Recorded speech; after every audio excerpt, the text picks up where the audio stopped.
After 20-something years of running a certification program in my classroom, I learned a lot of things the hard way.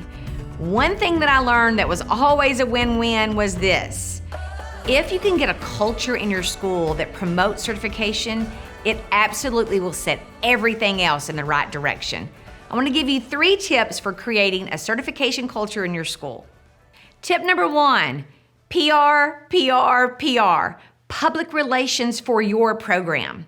Whether it be putting things on social media that your parents will reshare, win-win, right? Or having a spot in the local newspaper.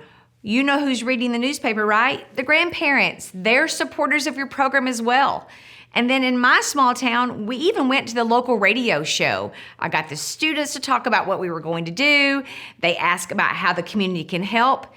Public relations, whatever platform you choose to use, is going to be beneficial for your classroom. If they're in the know, they're willing to help. They're willing to provide assistance as you get these students certified for their futures. So tip number 1, public relations. Tip number 2, get the community involved. One of the best things that we ever did at my school was that my program paid to be a member of the local Chamber of Commerce. Now, what did that do for me? That allowed my students to get involved with all the movers and the shakers in the community. For example, when I needed a guest speaker, for example, on Excel formulas, I went to my local Chamber of Commerce and I said, hey, I need someone who uses Excel every day in their place of work. Can you let them come to my classroom and speak? You cannot believe how much better the students listened to those professionals than they did me when I said, you're going to need this in your future, right? What can you do to get your community involved? What about your parents that own businesses? Perhaps they can come in and speak as well, or donate some donuts for test day, right? Whatever it is, think about what you can do to get your community involved to better your certification program. And tip number 3, make the exit the emphasis. Now, what do I mean by that? Well, you work all semester long to get them ready, and then you test. Then what do? Do you just drop the ball? No, I hope you don't. Think about what you're going to do to make the end all the emphasis. Are you going to have an awards banquet where you have your parents or maybe your IT staff that's been very helpful to you all year come and help present the students their certificates?